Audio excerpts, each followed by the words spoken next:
Romanos, capítulo 4, os primeiros versículos dizem assim: que, pois, diremos ter alcançado Abraão, nosso pai, segundo a carne? Porque se Abraão foi justificado por obras, tem de que se gloriar, porém não diante de Deus. Pois que diz a Escritura? Abraão creu em Deus, e isto lhe foi imputado para a justiça. Ora, ao que trabalha, o salário não é considerado como favor, e sim como dívida. Mas ao que não trabalha, porém crê naquele que justifica o ímpio, a sua fé lhe é atribuída como justiça. Eu quero ler agora também o versículo 9. Vem, pois, esta bem-aventurança exclusivamente sobre os circuncisos, ou também sobre os incircuncisos? Visto que dizemos, a fé foi imputada a Abraão para a justiça, como, pois, lhe foi atribuída? Estando ele já circuncidado ou ainda incircunciso? Não no regime da circuncisão, e sim quando incircunciso.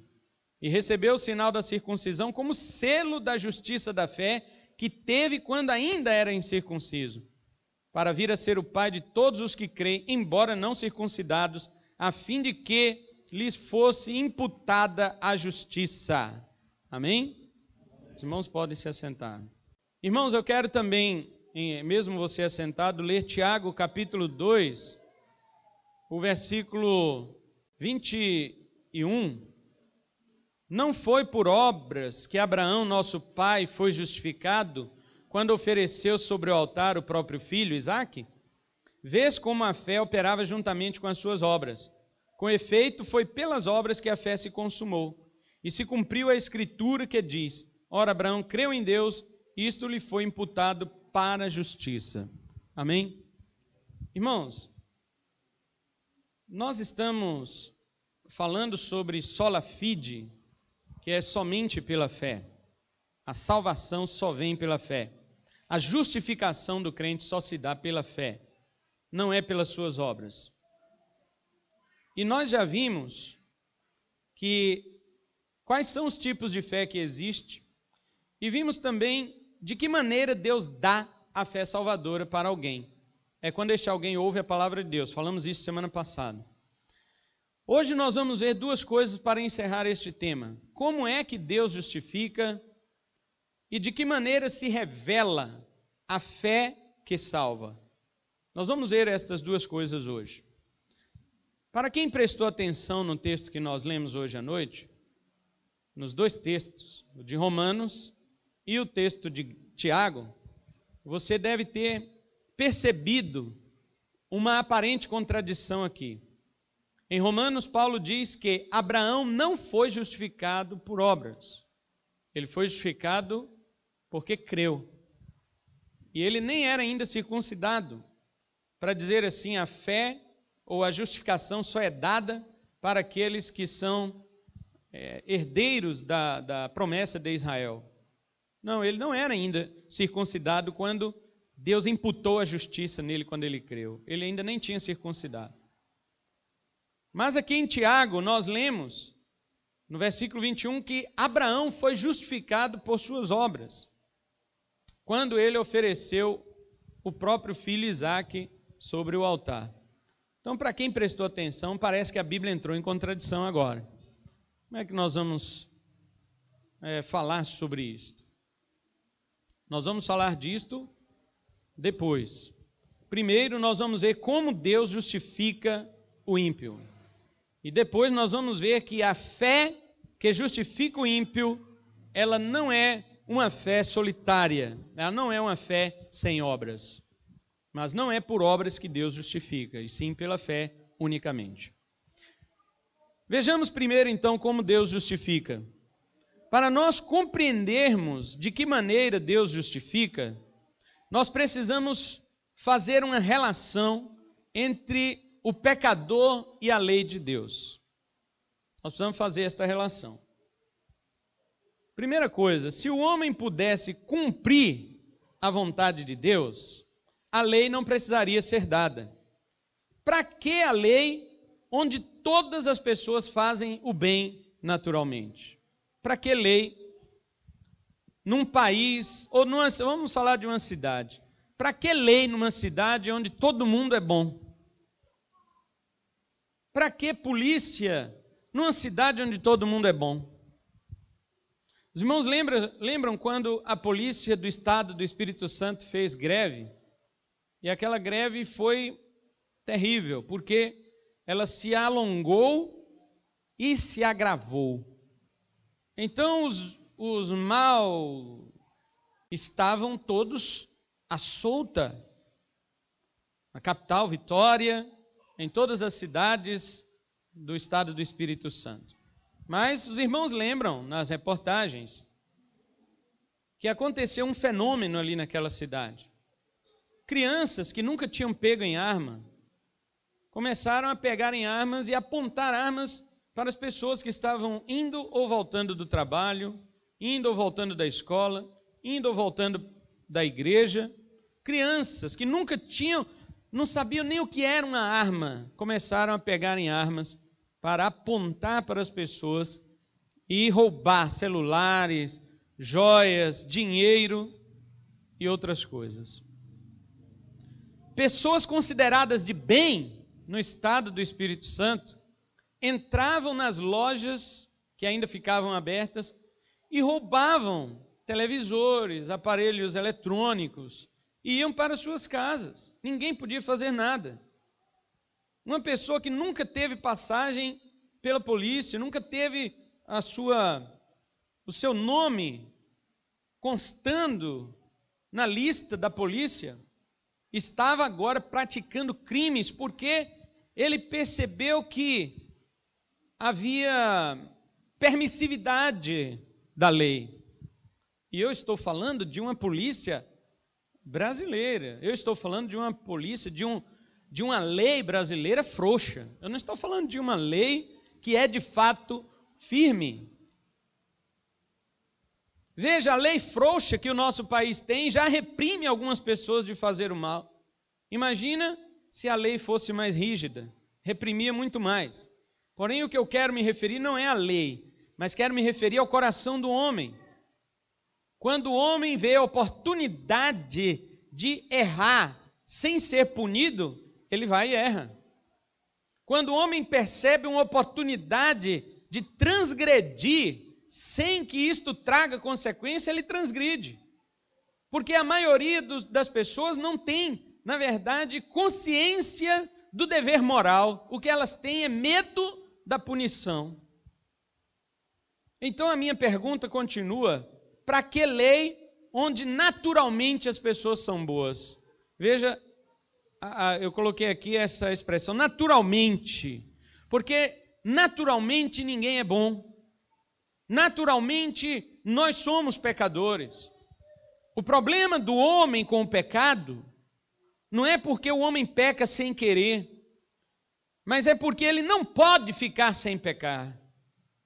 O problema do homem é que ele é escravo daquilo que ele gosta. O ser humano, ele não é somente escravo do pecado, ele gosta do seu Senhor.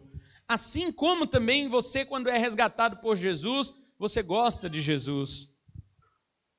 Nós não conhecemos escravos do pecado, espiritualmente falando, que não gostam do pecado. O que as pessoas não gostam é da consequência do pecado. O pecado, ele agrada a carne em todos os aspectos. Porém, suas consequências são ruins. Por isso as pessoas dizem: não, eu não gosto de fazer nada errado. Mas talvez não porque não goste, mas porque já sabe que aquilo vai lhe trazer algo ruim como consequência. Então o que vem a ser a lei de Deus? A lei de Deus é o caráter dele revelado. É a santa vontade de Deus explícita e a revelação do pecado existente no homem. Paulo diz em Romanos 3:20 desta forma: visto que ninguém será justificado diante dele por obras da lei, porque pela lei é que vem o pleno conhecimento do pecado. Olha, irmãos, perceba que o apóstolo Paulo fala aqui de obras da lei. A lei, ela revela o caráter santo de Deus. Quando Deus diz na lei, por exemplo, não terás outros deuses diante de mim, Deus está dizendo que Ele é único. Deus está revelando sua singularidade. Quando Deus diz, não farás para ti imagem de escultura, Deus está dizendo que só Ele merece adoração. Quando Deus diz, não tomarás o meu nome em vão, Deus está expressando que a sua santidade e relacionamento com o homem é algo que deve ser levado a sério. E assim por diante, a lei de Deus toda expressa o caráter de Deus. Por isso que o homem precisa de lei, porque o homem é pecador, é transgressor e o pior, ele gosta de transgredir. E ainda se acha que está bem com Deus. Então o pecador nunca vai conseguir cumprir a lei de Deus. Veja o que Paulo diz em Romanos capítulo 8, verso 7. Paulo diz assim: por isso o pendor da carne é inimizade contra Deus, pois não está sujeito à lei de Deus, nem mesmo pode estar. Carne aqui ele está falando da natureza nossa, humana, da natureza em Adão. Todos nós que nascemos em Adão temos uma inclinação para o pecado e para a morte. E somos inimigos de Deus, porque não estamos sujeitos à sua lei. E Paulo diz, nem mesmo pode estar. Não é uma questão apenas de não querer, é de não poder.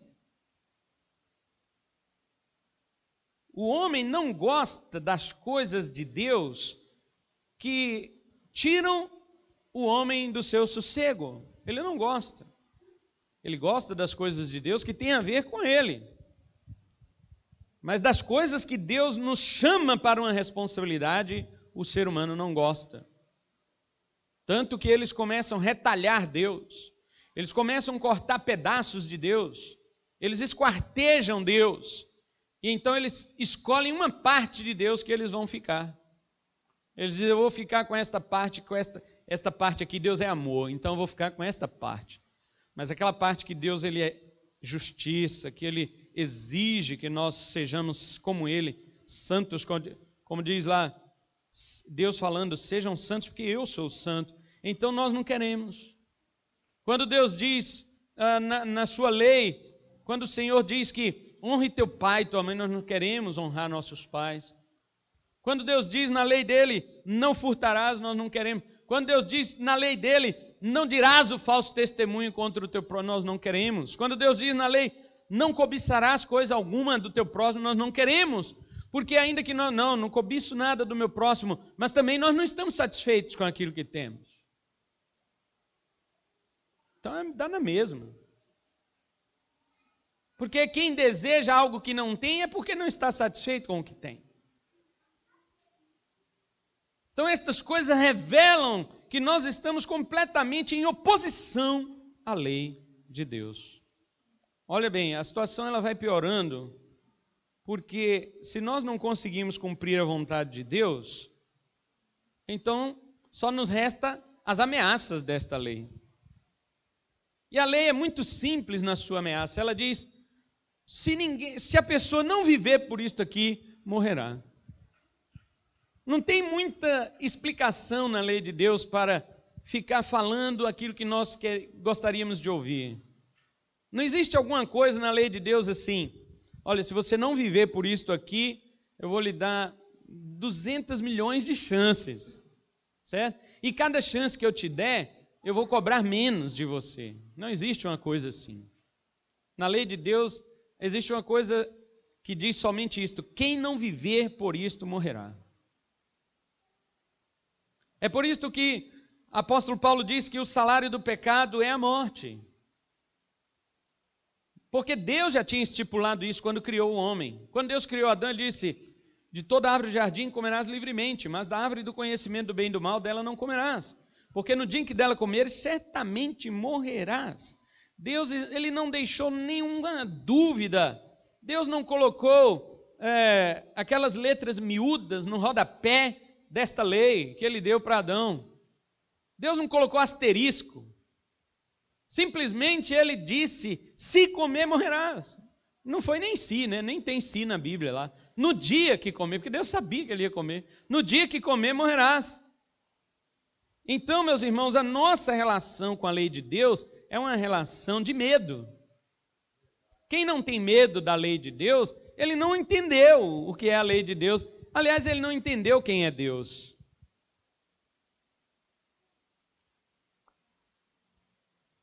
Nós podemos fazer uma comparação com as leis do nosso país ou de outro país, talvez. Quando alguém infringe a lei, ele está correndo o risco de ser capturado e punido pela lei. Então, países que têm, por exemplo, pena de morte, as pessoas ficam um pouco inibidas de praticar o mal. E alguém quer dizer assim, mas que função da lei é essa para inibir o outro a fazer o mal? Mas é claro que tem que ter essa função. É claro que tem que ter. Porque onde a lei se afrouxa, o povo se corrompe.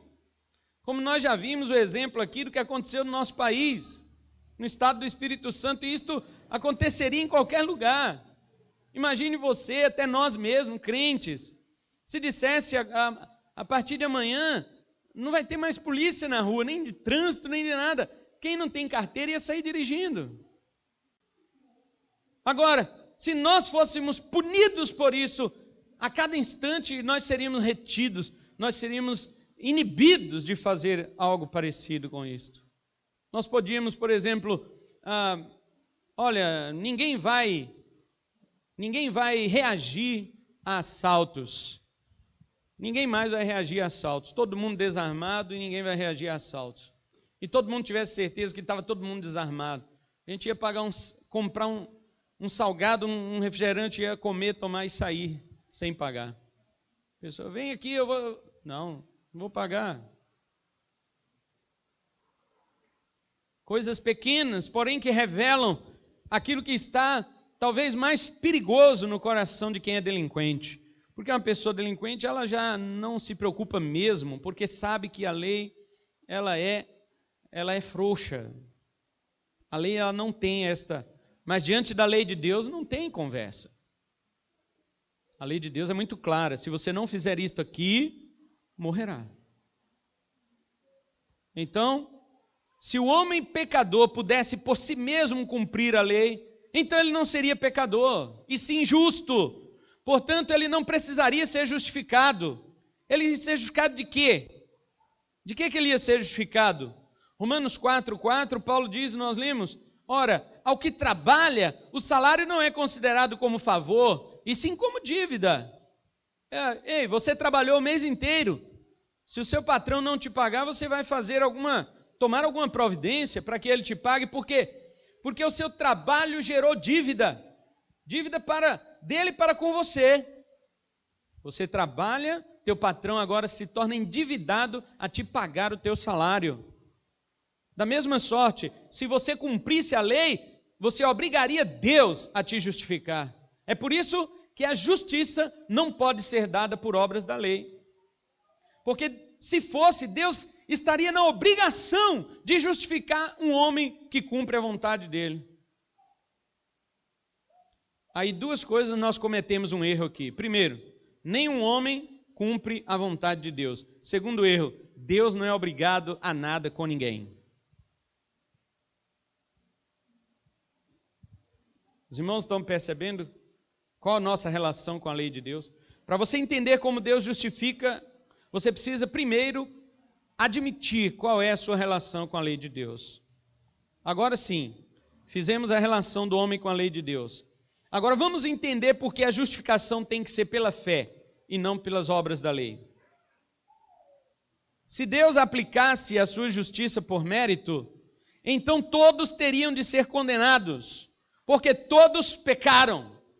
Olha o verso 23 de Romanos 3. Diz, pois todos pecaram e carecem da glória de Deus. Agora no capítulo 6, verso 23, diz assim, porque o salário do pecado é a morte. Os irmãos estão entendendo? Se todos pecaram e o salário do pecado é a morte, o que todos merecem? A morte. Portanto, Deus, se fosse pagar como dívida, se Deus estivesse endividado conosco, Ele nos pagaria a morte e não a justificação. Deus só pagaria justificação com quem cumpriu sua lei. Como não existe ninguém, até pelo contrário, nós transgredimos a lei, então Deus, se Ele é obrigado a alguma coisa, Ele é obrigado a nos dar a morte. Agora, verso 22 de Romanos 3, olha o que Paulo diz. Justiça de Deus mediante a fé em Cristo Jesus para todos e sobre todos os que creem, porque não há distinção. Agora o apóstolo Paulo ele passa a falar de uma outra coisa. Veja, vai no 4, verso 5 agora. Nós já lemos o 4:4, que diz, ao que trabalha o salário não é favor, é dívida. Você já pensou, você trabalha os 30 dias, seu patrão vira para você e fala, ó, vou te fazer um favor aqui, toma o seu salário. Você vai olhar para a cara dele e falar, que favor o quê, rapaz? Isso aqui é dívida sua comigo, eu trabalhei. Ele não está lhe fazendo um favor, ele está lhe pagando uma dívida. Agora lê o verso 5, que diz, mas ao que não trabalha, porém crê naquele que justifica o ímpio, a sua fé lhe é atribuída como justiça. Amém? Não é agora que a sua obra lhe atribui favor, porque não atribui, porque seria dívida. Agora, pelo contrário, sua fé, se é que você crê em Cristo, ela atribui de Deus, da parte de Deus para você, justiça da parte de Deus, para justificar o ímpio que creu no Filho dele. É outra coisa. Paulo não está falando mais relação obras e justiça. Ele está falando agora relação fé e justiça. E lembre-se do que eu falei sobre o que é fé. Não é você crer que Jesus existe. Não é você crer que Deus é um só. É você crer em Jesus. É você ter uma relação com Ele. E não é uma relação de igual para igual. É uma relação de escravo para Senhor. E na relação de escravo para Senhor, escravo não tem direitos.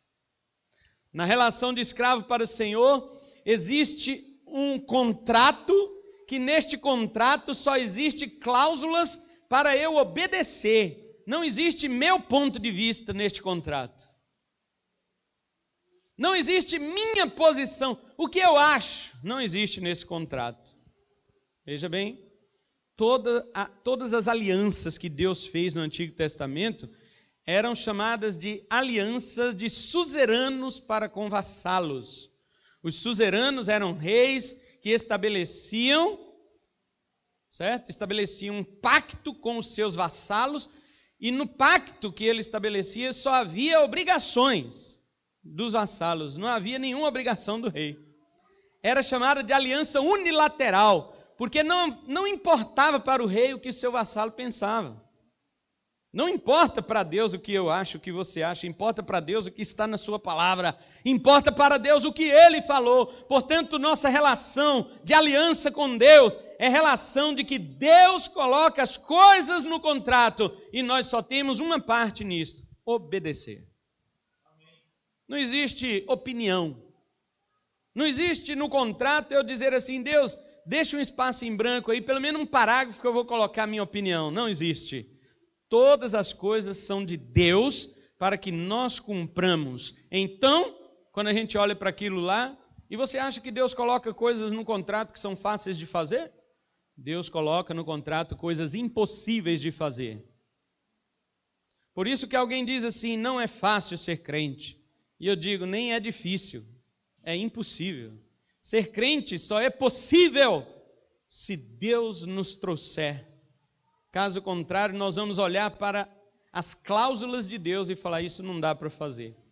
Se formos honestos, nós vamos dizer, isso não dá para fazer. E se formos desonestos e dissermos, isso dá para fazer, você não faz. Você vai ser um desonesto mentiroso. Melhor ser um honesto e incapaz do que um desonesto mentiroso. Agora Paulo muda o assunto. Paulo já deixou consciente os seus leitores, eu espero ter deixado claro para os meus ouvintes, que pelas nossas obras é impossível que nós tenhamos alguma relação bondosa ou apropriada com a lei de Deus que lhe agrade. É impossível. Como eu disse naquela outra semana, não me lembro se foi na pregação, Deus não aceita ninguém quase perfeito. Deus não aceita você com 99,9% de perfeição. Deus não aceita. É por isso que todo esforço do homem é vão para o nosso Deus. Como diz o profeta Isaías, se você quiser conferir, Isaías 64, 6. Todos nós somos como imundo, e todas as nossas justiças são como trapo da imundícia. Qualquer coisa boa que você faz, que eu faço, sem Cristo, sem a fé em Cristo, sem entregar minha vida a Cristo, para Deus não passa de trapo da imundícia. Mas Deus estabelece uma justiça independente da lei. Deus fala, eu quero e vou justificar pessoas independentemente da minha lei. Mas antes de tudo eu tinha que mostrar a minha lei. Antes de tudo eu tinha que mostrar que o homem é incapaz, para que nenhuma carne se glorie diante de mim, para que ninguém venha dizer eu posso, eu consigo, porque diante de Deus todas as cabeças têm que se baixar e todas as línguas têm que proferir, eu não posso. Por isso primeiro veio a lei, para humilhar todos os homens. Quem acha que a lei veio para salvar, ele está perdido na revelação de Deus, ele não sabe nada sobre a revelação de Deus. A lei veio para revelar Deus e não para salvar o homem. Mas Deus quer salvar o homem. Então o que ele faz? Deus coloca a lei de lado e fala, agora que eu já mostrei quem eu sou pela lei, eu estabeleço uma maneira de salvar o homem. E como ele faz isto? Primeiro, ele envia o seu filho em forma de homem para dar de cara com a lei, que nenhum homem conseguiu cumprir. Veja bem, vamos fazer uma ilustração. Como se a lei zombasse de todo ser humano que nasceu neste planeta e já morreu e ainda vive. A lei, imagina a lei, as duas tabuinhas de pedra olhando para nós e caindo na risada. E falando, você não consegue, você não consegue, você não consegue, você não consegue. E rindo de nós. Mas um dia nasce em Belém da Judéia o Deus menino. Não da semente de Adão, mas nascido de mulher, sob obra e poder do Espírito Santo de Deus. Ele já nasce sem a raiz do pecado. Como todos nós nascemos com a raiz do pecado, ele já nasceu sem. Então a lei começa a olhar para ele com olhos estatalados e diz, que menino é este? E aquele menino cresce, e ele vai crescendo como um homem normal, porém sem nenhum momento de pecado. Aquele menino não tem birra, aquele menino não faz pirraça para a mãe dele. Aquele menino cresce, aprende normal as coisas com sua mãe, aprende a ler, aprende a falar, ele aprende a cantar, ele aprende a escrever, ele aprende as coisas, a profissão do seu padrasto, ele vai assimilando o conhecimento humano, ele sente fome, ele sente sede, ele sente cansaço, ele sente sono, mas ele não erra em nada, e vai vivendo como uma criança normal, porque todas as outras crianças são anormais. Somente ele foi normal. E todas as crianças olham para ele, inclusive seus irmãos, Tiago, José, Simão, Judas, outras irmãs que ele tinha, e diz assim, por que ele não entra nas nossas bagunças? Por que ele não combina com a gente de enganar papai e mamãe? Ele não entrava nisso. E este menino cresce, se torna um homem. Aos 30 anos de idade, ele é batizado no Rio Jordão pelo seu primo segundo, e então quando ele é batizado, desce sobre ele o Espírito Santo de Deus em forma de pomba, para lhe capacitar ao serviço de Deus. Até então, Jesus não tinha errado, ele não tinha em nenhum momento pisado contra a lei de Deus, em nenhum momento a lei estava apavorada. Que homem é este que não erra? Que homem é este que não transgride um só mandamento meu? E agora, cheio do Espírito Santo para o ministério, ele vai fazer toda a vontade de Deus que já havia sido estabelecida na eternidade. Cumpre a vontade de Deus, anda na lei de Deus, não transgride um só tio do mandamento de Deus, ele não transgride, ele vive uma vida perfeita. A lei não pode acusá-lo de nada, a lei começa a se dobrar, a lei começa a se render, a lei começa a se ajoelhar diante deste homem, e a própria lei então, de joelhos, aponta para ele e diz, este é o caminho, é Ele, por meio dele que vocês serão salvos. Somente este homem cumpriu toda a vontade de Deus, toda ela, em toda a sua vida. E chega no momento da morte, as pessoas dizem, vamos matar este homem. Mas isso pouco importava para Deus, porque Deus mesmo já tinha dito, vou dar este homem por todos aqueles que eu quero salvar. E então, quando Jesus Cristo é morto, ele é morto não como uma pessoa ameaçadora para o Império Romano, como muitas pessoas acham, mas ele é morto como o sacrifício perfeito que Deus estava dando pela humanidade, porque até então eram os homens que levavam sacrifícios para Deus, mas agora é Deus que traz o sacrifício para o homem. E é o sacrifício perfeito, de um homem perfeito, que viveu uma vida perfeita, que jamais errou em nenhum segundo, nem em pensamento, nem em olhar, nem em palavras, nem em caminhar, nem em obras, nem absolutamente nada. Homem perfeito por dentro e por fora. E ele morre na cruz em nosso lugar. Então Deus se agrada. O apóstolo Paulo diz em Efésios, no capítulo 5, no versículo 1 e 2, o apóstolo diz, sede imitadores de Deus como filhos amados, e andai em amor, como também Cristo nos amou. Olha bem a morte de Cristo que ele fala, e se entregou a si mesmo por nós, como oferta e sacrifício a Deus em aroma suave. O único sacrifício de aroma suave e perfeito para Deus foi o de Jesus. Veja, Paulo não diz aqui o homem que mataram, não, o homem que se entregou a si mesmo por nós. Ele que quis se entregar. As pessoas diziam, salvou os outros e não pode salvar a si mesmo. Desce da cruz. É claro que se ele se salvasse a si mesmo, ele não poderia salvar os outros. Eles estavam errados, não.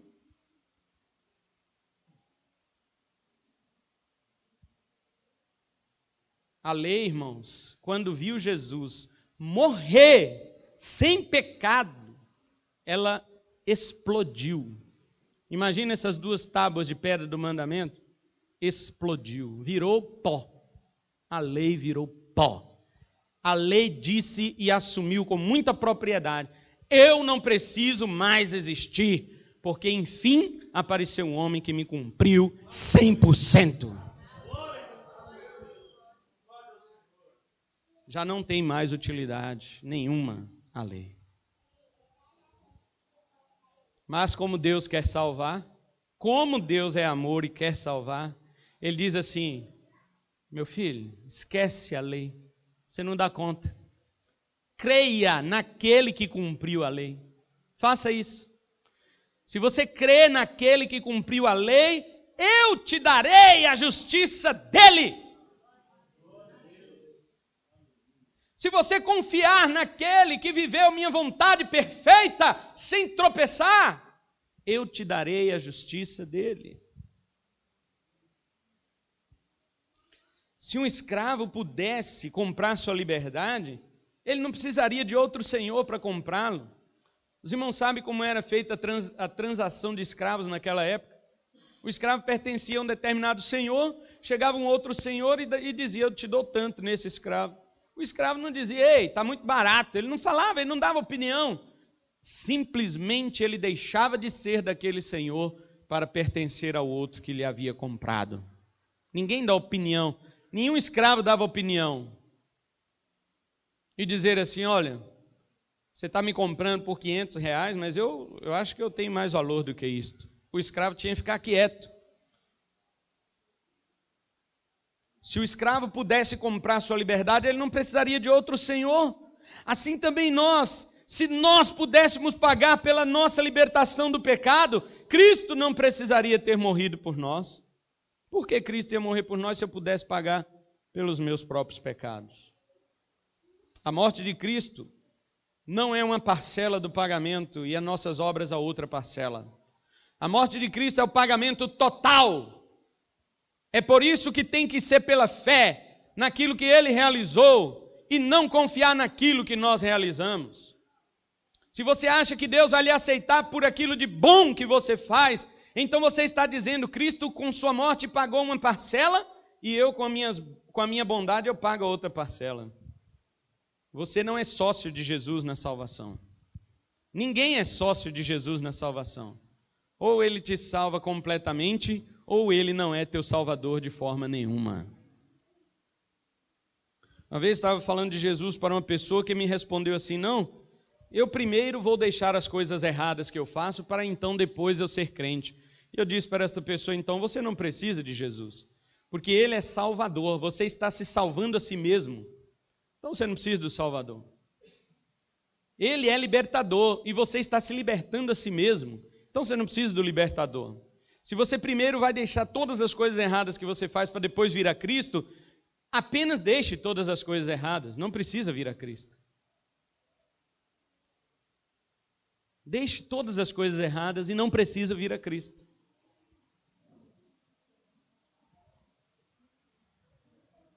E então Paulo cita o exemplo de Abraão que nós lemos. Apesar de Abraão ser o pai dos judeus, ele é pai da fé sobre todos os que creem, independente deles serem judeus ou gentios.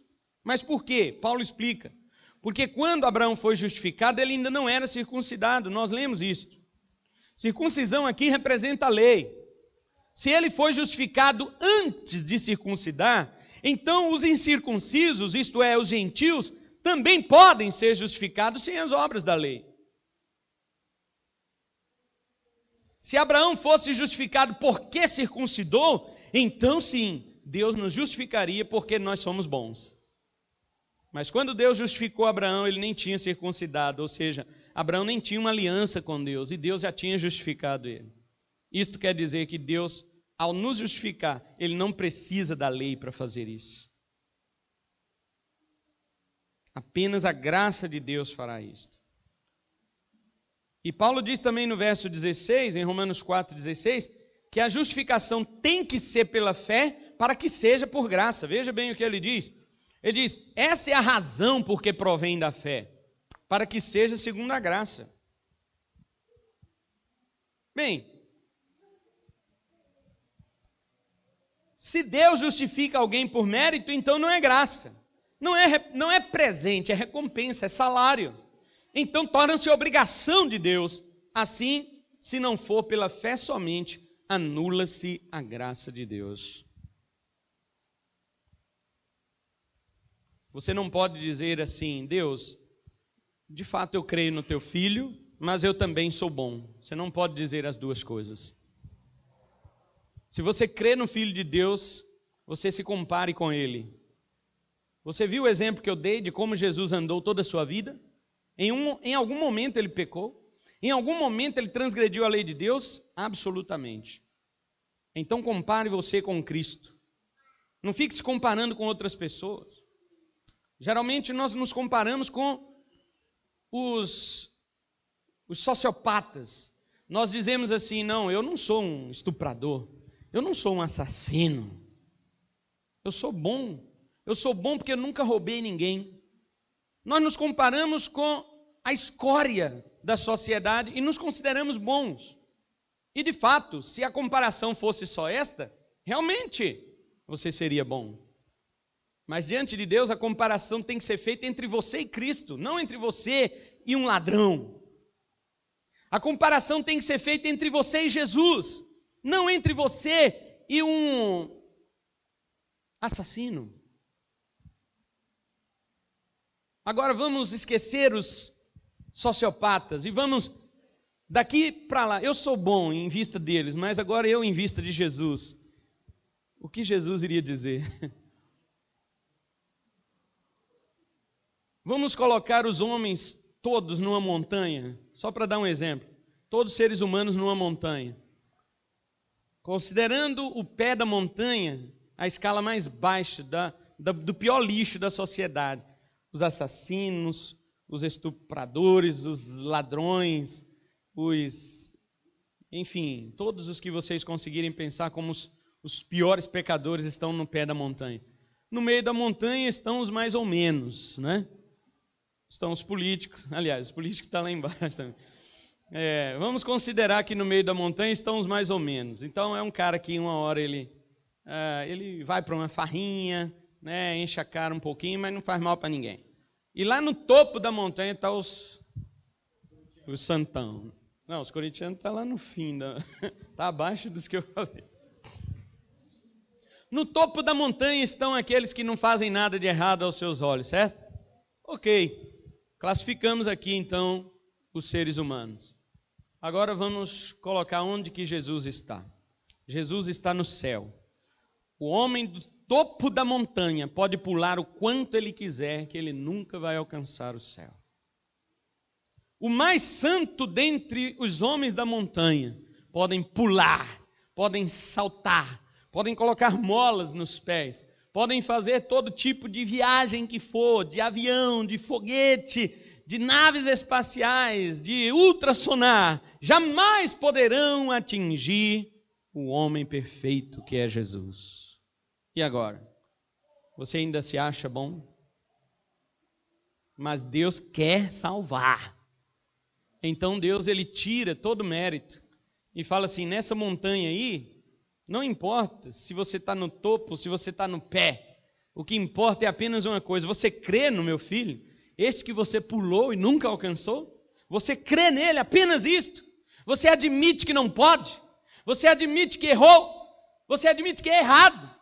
Mas você admite também que crê nele e somente nele? Então eu te dou a justiça do meu filho. Se você crê em Jesus. Então, a justificação só pode ser pela fé em Cristo, porque ele foi o único que viveu em perfeito acordo com a lei de Deus. Somente ele é justo. Os demais homens, por melhores que sejam, não podem ser justos, pois para Deus não existe meio justo. Amém? Então, na semana que vem, nós vamos falar sobre as obras da fé salvadora. Hoje não vai dar mais tempo. Falamos apenas, então, de como que Deus justifica, não é? Como é que Deus justifica? E para entendermos, foi necessário que a gente fizesse esta relação da nossa vida com a lei de Deus. E diante da lei de Deus, a nossa vida é um lixo. Diante da lei de Deus, a nossa vida é miserável.